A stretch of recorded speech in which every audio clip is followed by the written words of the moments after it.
temps pour la grande interview. Bonjour. Bonjour, je reçois ce matin Éric Jalton, maire de la ville des Abîmes, président de Cap Excellence. Éric Jalton, bonjour. Bonjour Claude Anican, bonjour Guadeloupe Première Radio. Tout est exploitable, tout est sujet à polémique. Pas du tout. Hein. Et je déplore beaucoup que certains font usage de toutes sortes d'arguments, quitte à imaginer, à mentir, à diffamer en politique pour pouvoir arriver à leur fin, soit directement ou en instrumentalisant certains comparses. Justement, votre principal adversaire dénonce le fait que vous lui aurez refusé l'utilisation de la salle Sonis pour une manifestation. Ah oui, j'ai refusé la salle Sonis parce que la salle non seulement n'était pas disponible, mais elle n'a pas vocation à recevoir des manifestations organisées par des formations politiques. Donc ça, c'est un fait et nous évitons vraiment cet usage. Il y a d'autres salles qui auraient pu être disponibles s'ils l'avaient réclamé. Elle exigeait la salle Sonis, elle n'était pas disponible pour les raisons que je viens de citer. Point barre. Alors, il peut faire des réclamations, je sais auprès de qui, c'est son problème. Pour caricaturer l'affrontement de 2020, vous parliez de combat de poids lourds, mais on a le sentiment que ça sera plutôt un combat de titan. Oh, je ne sais pas, moi ça ne m'intéresse pas. Moi je suis dans l'actualité, je prépare évidemment mon bilan pour 2020 et ma candidature avec une équipe renouvelée. La population jugera. Et voilà, ce que le peuple veut, Dieu le veut. Et certains misaient sur votre affaiblissement, mais au regard un peu des rassemblements que vous faites, vous avez toujours du monde avec vous. Oui, je crois, j'ai pas besoin de ces rassemblements pour le savoir. Je suis dans mon expérience politique pour jauger de l'état de l'opinion publique, surtout à l'échelle de la simple commune des Abîmes. Et donc je sais que nous sommes toujours dans l'estime de la population, même si elle est exigeante, elle réclame, elle critique même parfois.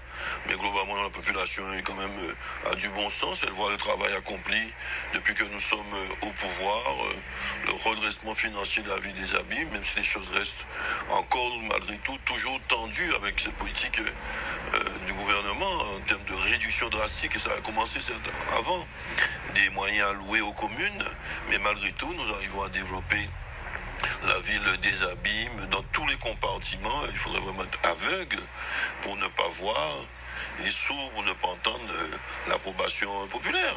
Même si on nous critique parfois parce qu'il y a trop de travaux, mais c'est plus bon enfant, c'est plus que des vraies critiques. Et j'espère bien que s'il y a des travaux, c'est pour satisfaire leur bien-être, faire progresser la ville des Abîmes. On parle justement de travaux qui traînent en longueur, c'est volontaire ou c'est le rythme normal? C'est le rythme normal, hein. On a très peu de retard, s'il y en a d'ailleurs. Il y a 3 tranches de travaux, nous en sommes à la 3e. Et c'est des travaux importants d'enfouissement des réseaux, c'est-à-dire tous les fils électriques, d'éclairage public, d'électrification de France Télécom, etc. vont être enfouis. On revisite les réseaux d'eau usée aussi, les réseaux d'eau, tout simplement. C'est pas simplement une couche de goudron que nous remettons, un trottoir que nous refaisons, nous réparons, nous renouvelons tous les lampadaires, les candélabres, comme on dit plus savamment. On transforme le bourg des Abîmes pour lui donner, pour que ce soit la dimension de la grande ville des Abîmes et que ce soit un bourg renouvelé. On nous l'a reproché trop auparavant. Sous Frédéric Jalton l'a fait, on l'a reproché, sous Marcin, etc. Donc moi, je suis au stade des réalisations du concret. Bon, il y a des travaux, ils sont forcément longs, plusieurs mois, voire davantage quand on cumule les 3 tranches. C'est tout à fait normal, c'est plusieurs maîtres d'ouvrage, plusieurs maîtres d'œuvre, plusieurs entreprises différentes, mutualisées qu'il faut organiser pour que ça dure le moins longtemps possible, mais la durée est normale. La défaite aux législatives n'allait ni de vous affoler, encore de vous inquiéter. Cette sérénité affichée, c'est réel ou c'est juste une posture, Éric Jalton? Oh non, c'est réel. Moi, j'ai beaucoup de recul sur la politique. Hein. J'ai acquis beaucoup d'expérience au fil du temps. J'en ai vu beaucoup. Hein. Et maintenant, je prends beaucoup de recul. La politique, c'est pas toute la vie. Hein. Il y a des choses plus importantes dans la vie que les joutes politiques, que les affrontements politiques. Quoique la politique en soi, hein, la vie de la cité, au sens noble, c'est quelque chose de formidable, intéressant, d'important. Mais les jeux politiciens, les petits combats politiciens, tout ceci, vous savez, tous ces gens-là, que ce soit Servat, moi-même et d'autres adversaires politiques, je pense que quand nous serons vieux, si Dieu nous prête vie, on va rigoler ensemble. Quand on sera à la retraite tous, on va rigoler ensemble de nos affrontements, avec le recul. Donc il faut relativiser tout ça, la vie est courte. Et il faut essayer de profiter de ce passage sur Terre pour faire du bien. C'est ce à quoi je me prête. Dans le dossier de l'OGC, mais on a un sentiment qu'au-delà de vrais problèmes d'intérêt général, c'est aussi un dossier politique, dont certains se servent pour faire... Certains ont cherché à s'en servir. Nous discutions, j'allais dire, sérieusement, à l'abri des médias et des débats politiciens entre EPCI, communauté en charge de l'eau, depuis plusieurs semaines. Et voilà, il y a un troublion qui a suivi. Ils craignaient sans doute que nous réussissions. Et avec un effet positif pour nous. Mais là, il a cherché à allumer le feu là où il n'y en avait pas. Au contraire, plutôt que chercher à nous aider, à nous accompagner, notamment auprès de l'État, puisqu'il s'agit de parlementaires. C'est lui qui a mis l'huile sur le feu, en suscitant certains réflexes auprès d'autres, naïfs peut-être, à l'occasion.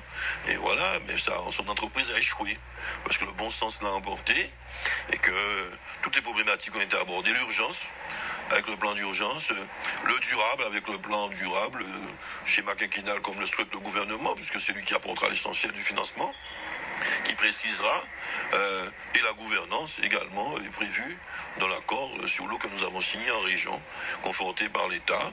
Donc aucun problème n'est éludé, n'est écarté, mais on a hiérarchisé, priorisé les choses. Je pense qu'on a bien agi localement avec les 5 communautés. Je tiens à saluer Michel Chevry, qui très tôt a pris cette initiative, ensuite avec moi, pour pouvoir réunir les EPCI.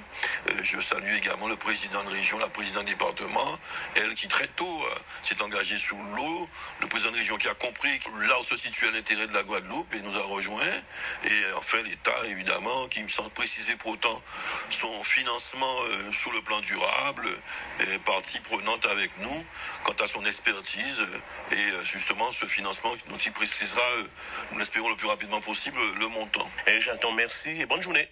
Bonne journée à vous tous.